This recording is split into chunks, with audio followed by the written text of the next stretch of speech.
Islam adalah agama yang lengkap meliputi setiap aspek kehidupan. Ia dibina atas akidah yang kukuh, ditegakkan dengan ibadah yang ikhlas dan diperindahkan dengan kemuliaan akhlak.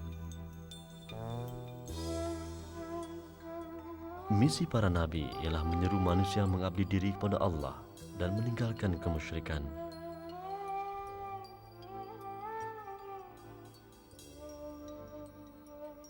Di Syaihan dalam daerah Suwaida, 107 km dari Damsyik, jejak Rasul menemui makam seorang nabi yang tidak diketahui namanya.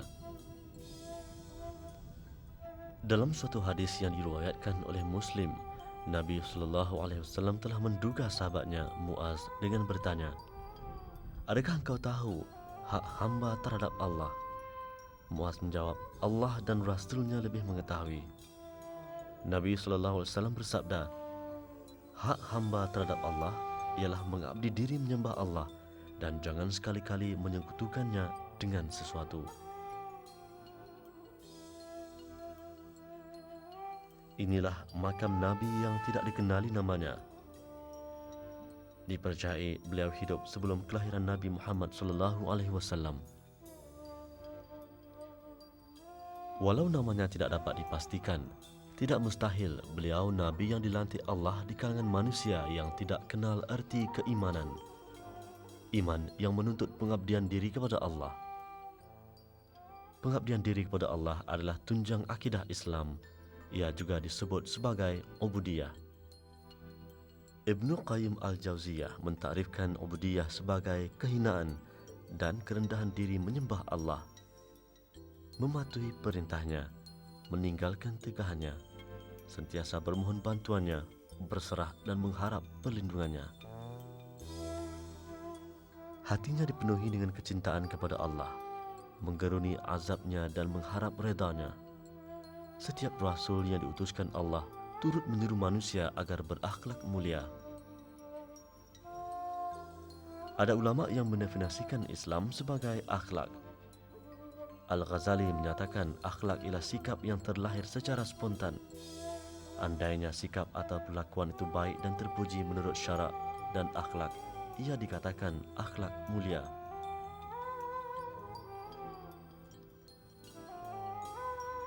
Nabi dan Rasul insan kamil, model tertinggi akhlak. Ia hasil pancaran wahyu. Akidah dan syariat menjadi pegangan dan sumber perundangan merintis jalan kemanusiaan penuh kebaikan.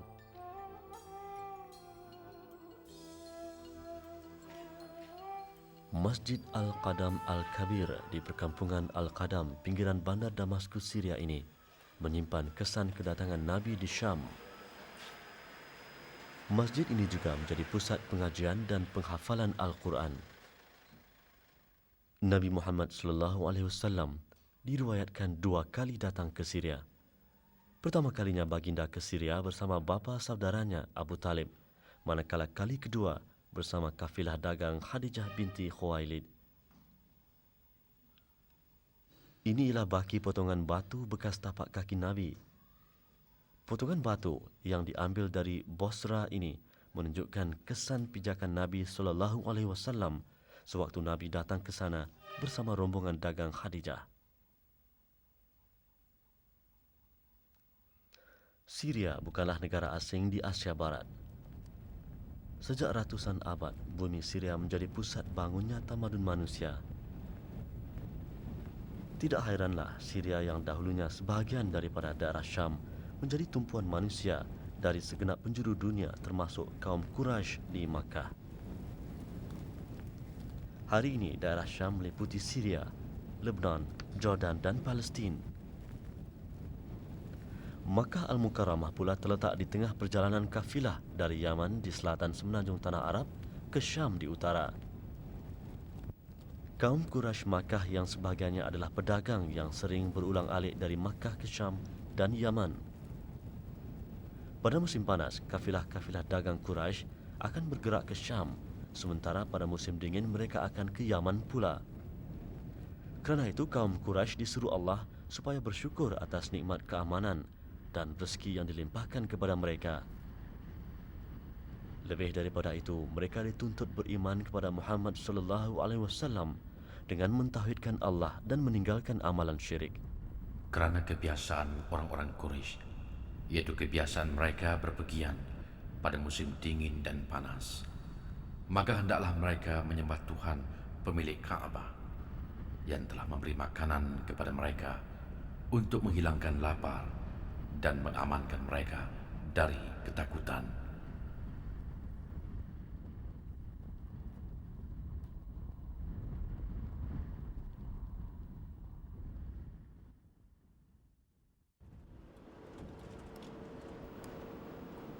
Kemakmuran dan ketenteraman seharusnya menjadikan manusia bersyukur dan berbakti kepada Allah.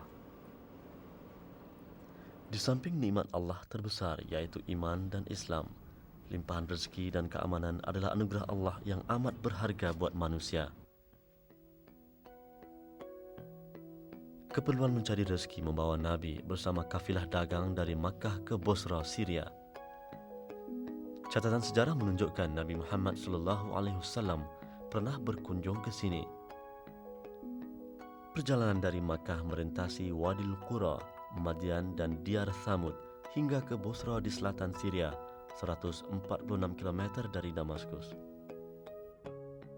Bosra terletak dalam kawasan Wadi Zaidi dan Butum, daerah subur di Nukra. Daerah ini juga turut dikenali dengan Hauran. Menurut catatan sejarah, Bosra merupakan ibu negeri utara kerajaan Nabatian yang terkenal dengan kemajuan ekonomi, politik dan ketenteraannya. Hinggalah pada tahun 106 sebelum Masehi, ia menjadi sebahagian daripada Empayar Rom.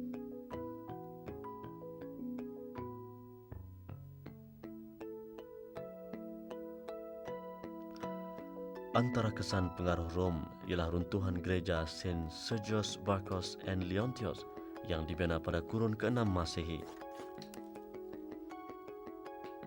Giovanna Bucci dan Caterina Jacquet, dua orang ahli kaji purba dari Itali, percaya lebih banyak penemuan arkeologi akan dikenal pasti di sini. Dalam era penguasaan Rom, Bosra menjadi pusat perdagangan yang penting di kawasan Mediterranean. Kedudukannya yang strategik menjadi tumpuan pedagang di rantau Asia Barat bertukar barang dagangan. Penguasaan Rom di Bosra berakhir dengan kemasukan Islam ke Syam pada zaman Khalifah Umar Al-Khattab. Dan pada tahun 634, penduduknya turut membantu pasukan tentera Muslimin membebaskan Bosra dari penjajahan Rom.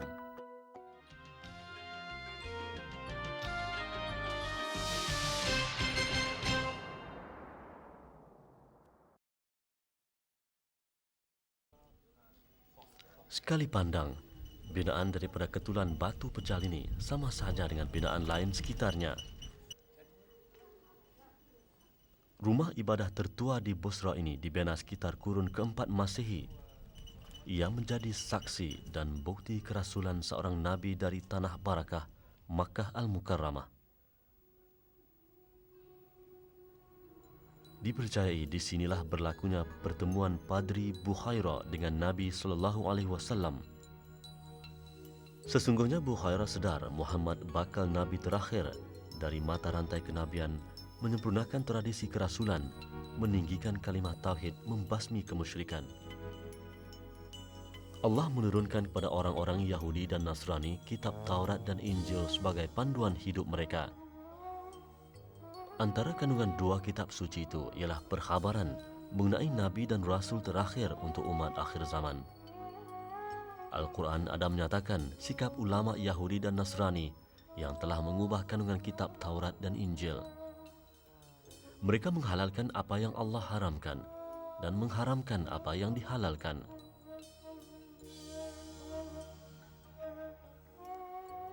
Mereka juga menafikan berita kedatangan Muhammad sebagai Nabi dan Rasul terakhir yang bakal lahir di kalangan bangsa Arab. Bukhaira telah menyaksikan bukti dan tanda kerasulan yang Allah kurniakan kepada Muhammad sallallahu alaihi wasallam.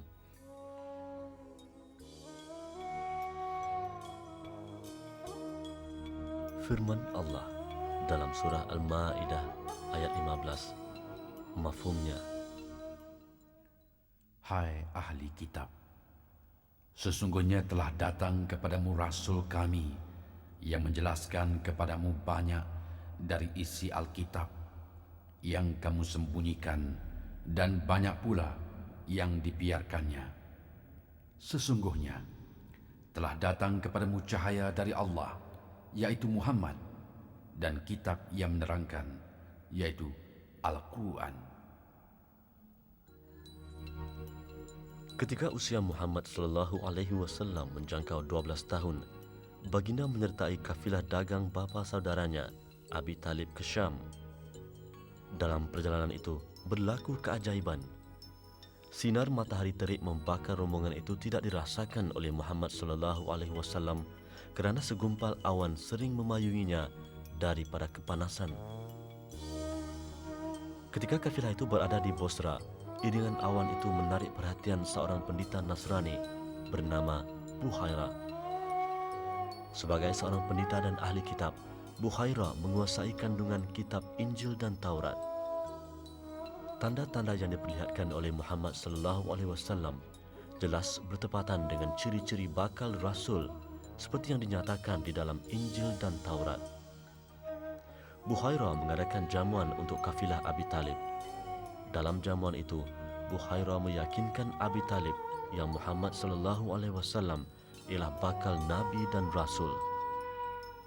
Buhaira menasihatkan Abi Talib agar menjaga anak saudaranya itu dengan baik dan melindunginya daripada orang-orang Yahudi. Pastinya mereka akan cuba membunuhnya seandainya mereka tahu Muhammad sallallahu alaihi wasallam bakal rasul. Apa yang disampaikan oleh Buhaira membuatkan Abi Talib mempercepatkan urusannya di Syam dan segera pulang ke Makkah demi keselamatan anak saudaranya. Hai Nabi, sesungguhnya kami mengutusmu untuk jadi saksi dan pembawa kabar gembira dan pemberi peringatan, dan untuk jadi penyeru kepada agama Allah dengan izinnya, dan untuk jadi cahaya yang menerangi, dan sampaikan berita gembira kepada orang-orang mukmin bahawa sesungguhnya bagi mereka kurnia yang besar dari Allah.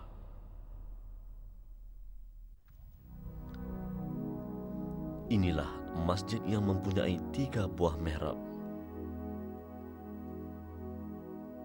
Begitupun di sinilah dipercayai tempat Nabi sallallahu alaihi wasallam berkemah bersama kafilah dagangnya sewaktu kali kedua tiba di Bosra. Di sinilah juga dikatakan tempat unta yang membawa salinan pertama Al-Quran ke Syria berhenti. Pada ketulan batu kapur ini kelihatan bekas unta berlutut. Dipercayai ia adalah kesan lutut unta Nabi sallallahu alaihi wasallam. Inilah mihrab tertua Masjid Mabra' An-Naqah. Pahatan pada mihrab ini bermaksud inilah tempat sujud Nabi sallallahu alaihi wasallam. Menurut riwayat, apabila Muhammad sallallahu alaihi wasallam meningkat dewasa, baginda sekali lagi ke Syam. Kali itu dengan membawa barang dagangan milik seorang janda yang kaya, Khadijah radhiyallahu anha. Muhammad sallallahu alaihi wasallam terkenal dengan jujur dan amanahnya. Kejujurannya disaksikan sendiri oleh pembantu Khadijah yang bernama Maisarah. Barang dagangan dari Makkah itu habis dijual di Syam dengan mendapat pulangan yang bukan sedikit. Kisah jujur dan amanahnya Muhammad sallallahu alaihi wasallam memikat hati Khadijah yang lahir 68 tahun sebelum hijrah.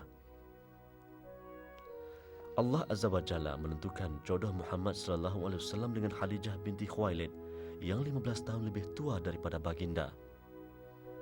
Khadijah menyaksikan ketabahan Nabi sallallahu alaihi wasallam menyampaikan dakwahnya di kalangan musyrikin Makkah.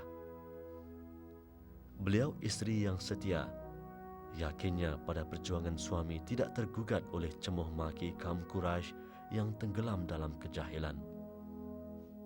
Qasim, Abdullah, Zainab, Ruqayyah, Ummi Kalsum dan Fatimah, 6 cahaya mata hasil perkongsian hidup Nabi sallallahu alaihi wasallam bersama Khadijah. Ummul Mukminin Khadijah binti Khuwailid meninggal dunia pada usia 65 tahun 3 tahun sebelum hijrah Nabi sallallahu alaihi wasallam ke Madinah.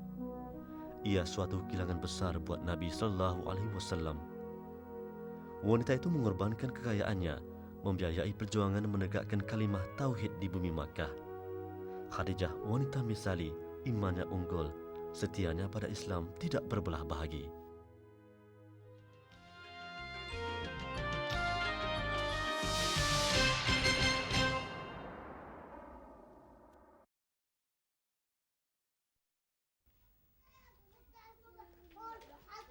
Masjid Umari atau lebih dikenali oleh penduduk Busra sebagai Jami' Al-Arus ini antara monumen zaman awal kerajaan Bani Umayyah yang terpelihara dengan baik.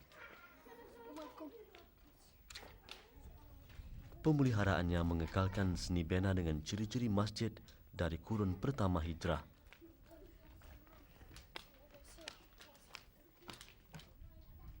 Masjid ini menjadi contoh usaha pemeliharaan yang berjaya di Busra. Kajian menunjukkan tapak masjid ini dahulunya adalah rumah ibadat atau kuil dari zaman Nabatian.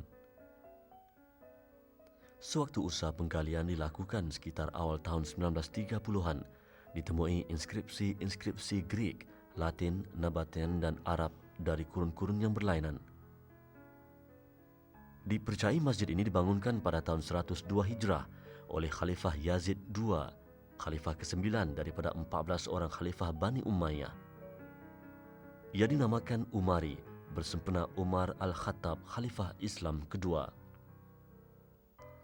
Masjid ini antara bukti sumbangan Bani Umayyah kepada pengukuhan Islam di Busra. Bani Umayyah antara pasukan yang terpilih untuk menentang Bazantin di Syam semasa zaman Umar Al-Khattab. Yazid bin Abu Sufyan dari Bani Umayyah dilantik sebagai gubernur Islam pertama di Syam, diikuti oleh saudaranya Muawiyah bin Abu Sufyan. Apabila Khalifah Uthman Al-Affan menggantikan Umar Al-Khattab, pentadbiran Syam diserahkan kepada Bani Umayyah. Ini tidak menghairankan kerana Uthman Al-Affan sendiri berketurunan Bani Umayyah. Sejak itu pengaruh Bani Umayyah di Syam semakin bertunjang. Bani Umayyah menjadi kelompok pendesak setelah Ali bin Abi Talib menggantikan tempat Khalifah Uthman Al-Affan. Muawiyah menduduki jabatan khalifah pada tahun 661 Masehi dan bertanggungjawab mengasaskan dinasti Bani Umayyah di Syam yang mampu bertahan selama 90 tahun.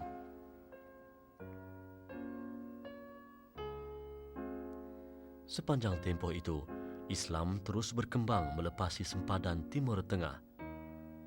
Masjid-masjid dibina menggantikan rumah ibadat di wilayah-wilayah yang dibuka. Masjid Umari yang dibangunkan pada tahun 720 Masehi ini juga mengingatkan kepada gerakan anti Bani Umayyah. Pada awal abad ke-8, sentimen anti Umayyah tersebar dengan pesat di kalangan golongan Muslim bukan Arab atau Mawali. Kelompok Syiah dan Khawarij pula terus-menerus menganggap Bani Umayyah sebagai perampas jawatan khalifah. Pada tahun 750 Masehi, kekuasaan Bani Umayyah dihapuskan di Syam oleh gerakan Hashimiyah. Khalifah yang terakhir, Marwan II, dibunuh.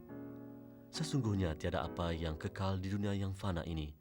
Masjid Umari berjaya dipelihara setelah sekian lama di mamah zaman. Namun sejarah tetap tinggal sejarah, menjadi saksi dan teladan buat umat kemudian.